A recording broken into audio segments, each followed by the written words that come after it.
Бисмиллахир-рахманир-рахим. Алхамдулиллахи раббил аламин. Вассалату вассаламу аля саййидина Мухаммад ва аля алихи ва асхабихи аджмаин. Бүкіл әлемнің жаратушысы Аллах Тағалаға мақтаулар, пайғамбар саллаллаху алейхи вассаламға Алланың игілігі және сәлем болсын. Аллах Тағала Құран кәрімде жалпы адамзаттың осы дүниеде және де ақыретте жақсылыққа жету үшін барлық жол жорықтарды, адамзатқа керекті болған барша амалдарды, жақсы амалдардың барлығын біздерге үйретіп өткен. Жалпы адам баласы бұл дүниеде, бұл 5 күндік сынақ дүниесі. Бұл дүниеде Аллах Тағалаға шынайы құл болған кісі, Аллах Тағалаға иман келтіргеннен кейін, Аллах Тағаланың барша пенде үшін берген несібесіне шүкір етіп, Аллах Тағаладан келген барлық сынақтарға өзінің сол сынаққа жараса сабырлық көрсетіп, Аллах Тағаланың бергеніне шүкір ету керек екен. Аллах Тағала Құран кәрімде Бақара сүресінде былай деп айтады: Я айюхаллазина аману стаину биссабри вассала, инналлаха ма'ас-сабирин. Ей иман келтіргендер, сендер Аллах Тағаладан сабырлық қылуменен және де намаз оқуменен Алладан көмек сұраңдар. Расында Аллах Тағала сабыр қылушылармен бірге дейді.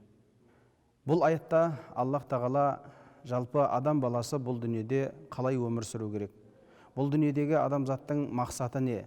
Бұл дүниеде адамзат Аллаға құлшылық қылу үшін, Аллаға иман келтіріп, Алланың айтқанын орындау үшін бұл дүниеде жаратылды.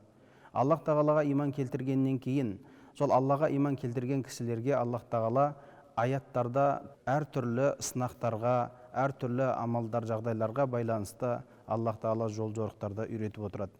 Міне солардың бірі осы аятта айтқанымыздай Аллах Тағала сабырлыққа шақырып отыр. Әрине, бұл аятта бастаған кезде ей иман келтіргендер деп айтты. Әрине, бұл осы Аллаға иман келтірдім, мен мұсылманмын, мен момынмын деген кісілерге Аллах Тағала осы сөзді айтып отыр екен.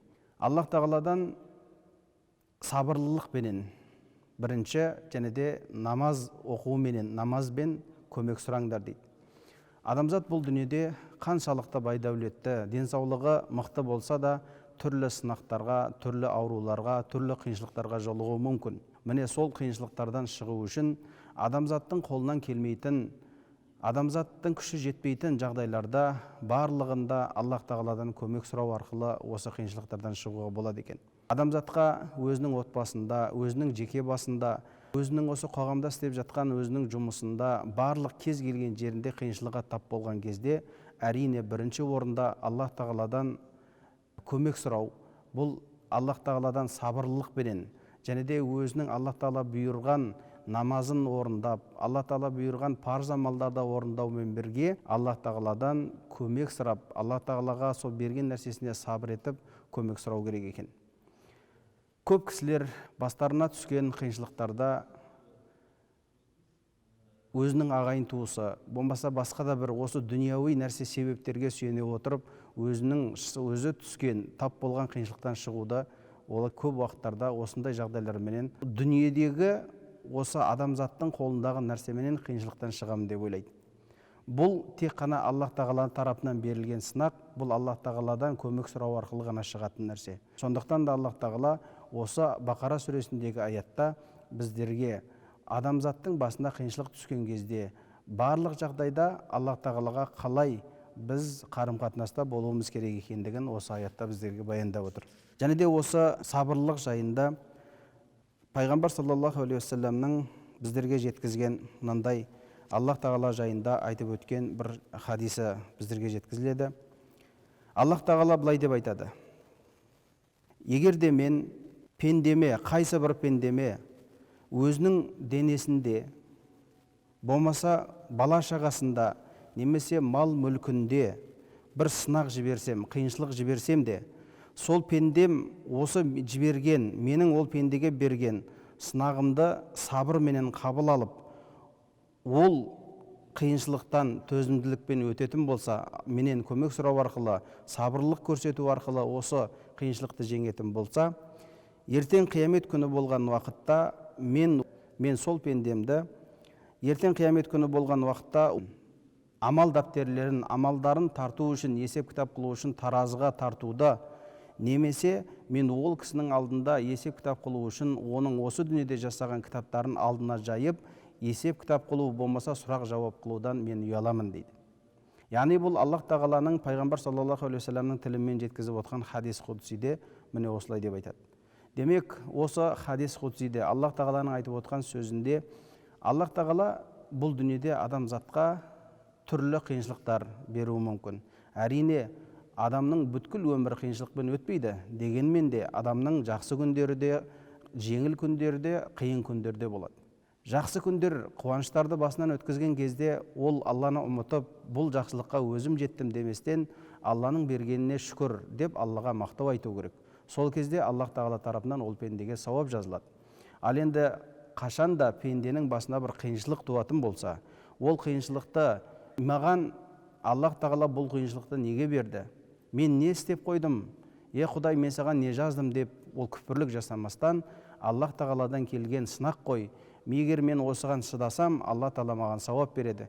Аллахым, бұл сынақты маған жеңіл ете көр деп сабырлық көрсететін болса, сабырлық танытатын болса, ертең Аллах тағаланың алдында қиямет күнде бұл көрсеткен сабырлығы үшін үлкен, өте көп, жоғары дәрежедегі сыйлықтар беріледі екен. Міне осы хадисте айтылып отырғанда Аллах тағала өзі айтып отыр хадис құдсиде. Егерде осы дүниеде момын болған, мұсылман болған, парыздарды орындаған, құлшылықтарды орындаған пендеме қандай да бір кез келген сынақ берілсе, ол сынақ өзінің денесіндегі ауру сырқат болуы мүмкін. Болмаса бала шағасындағы түрлі бір қиыншылықтар болуы мүмкін. Мүмкін бала шағасының біреуі сырқат болар, болмаса түрлі бір қиыншылықтар көрер. Немесе мал мүлкінде, дүниесінде бір қиыншылық болады. Міне осындай бір қандай да бір қиыншылық берілсе, осындай момын мұсылман өзіне бойсынған пендеге осындай қиыншылық берілсе, және де сол пенде сол Алла тарапынан берілген сынақта, қиыншылыққа бір сабырлық танытып, Алла тағаладан сабыр тілейтін болса, ертең Алла тағала ол пендені тозаққа салу емес, ол кісінің амалдарын есеп кітап қылып, сұрақ жауап қылудан ұяламын дейді. Яғни бұл кісінің сұрақ жауапсыз жаннатқа кіргізілетіндігін бұл меңзейді екен. Міне Аллах тағаланың біз пенделер үшін өзінің рахметі, Аллах тағаланың біздерге берген жеңілдігі өте көп екен. Және де Аллах тағаланың біздерге берген бір кеңшілігі, Аллах тағаланың біздерге берген, мұсылмандарға, пенделеріне берген мейірімі, олардың бірі Аллах тағаладан жалбарыну, дұға тілеу. Аллах тағала Құран кәрімде Араф сүресінде былай деп айтады: «Уду'у раббакум тадарруан ва хуфьятан, иннаху ла юхиббул му'тадин». Сендер Раббілеріңе, жаратушыларыңа дұға қылыңдар, жалбарыныңдар. Тадарруан, өздеріңді төмен ұстаған, Аллаға шынайы көңілдеріңді, жүректеріңді байлаған күйде. Және де сол жасаған дұғаларыңды жасырын күйде Алла тағалаға жалбарынып дұға тілеңдер, Алла тағаладан көмек сұраңдар. Иннаху ла юхиббул му'тадин.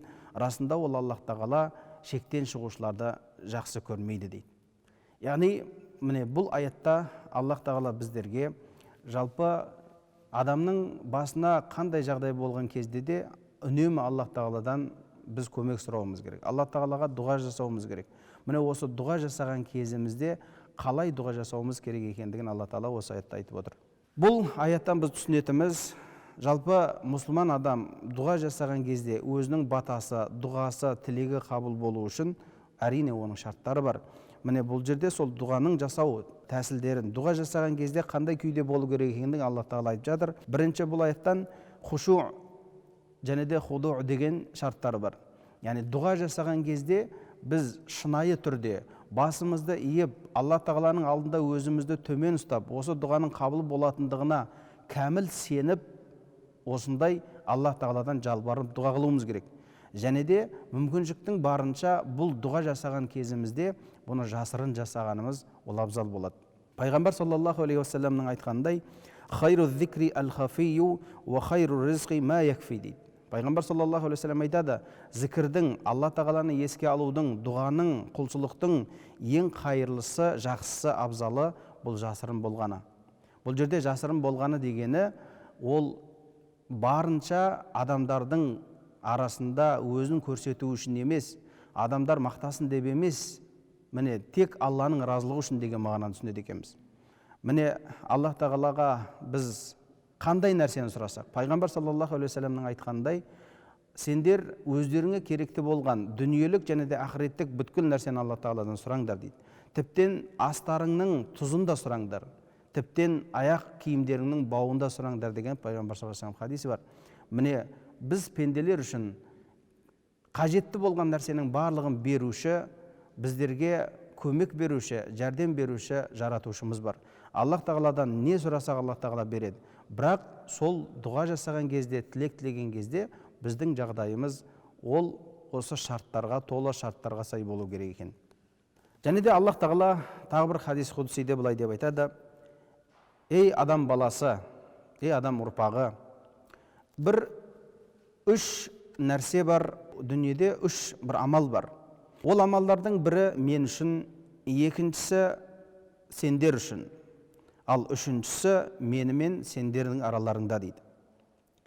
Ал мен үшін болған амал ол пенденің, сендердің, адам ұрпағының маған құлшылық қылуларың дейді. Бірінші нәрсе, бірінші талап, ол адам баласының тек Аллаға құлшылық қылуы, Алладан басқа ешбір нәрсеге құлшылық жасамауы. Ал сен үшін болған нәрсе, адам баласы үшін болған нәрсе, ол адамзаттың істеген, сенің істеген нәрсең, ол қандай істесең де, жақсылық істесең де, жамандық істесең де, сол істеген нәрсеңе сай жазаңды, болмаса сыйыңды беремін. Егер мен қаласам, мен өзімнің кешірімді және мейірімді сипатыммен кешіремін. Ал енді сенімен менің арамдағы болған мәселе, ол сенен дұға және де сенен жалбарыну сұрау болса, ал менен сол сұраған дұғаңа, тілегіңе жауап беру және де сол сұраған нәрсеңді беру деп айтады. Мінекей, Аллах тағаланың соншалықты пендесіне деген мархаметі, Алла тағаланың пендесіне деген мейірімі, Алла тағаланың пендесіне деген көмегі, мінекей, Аллах тағала өз айтып отыр. Бірінші, бұл жерде осы хадистен үш нәрсені түсінеміз. Біріншісі, дұғаның қабыл болу шарты ең алғашқысы Аллах тағала үшін шынайы құлшылық қылу, тек Алла үшін құлшылық қылу. Екіншісі, ол қандай іс істейтін болсақ та Аллах тағала біздерге соның жазасын соған сай сыйын береді, болмаса жазасын береді. Және де үшіншісі, біз не сұрасақ та Аллах тағаладан сұрайық.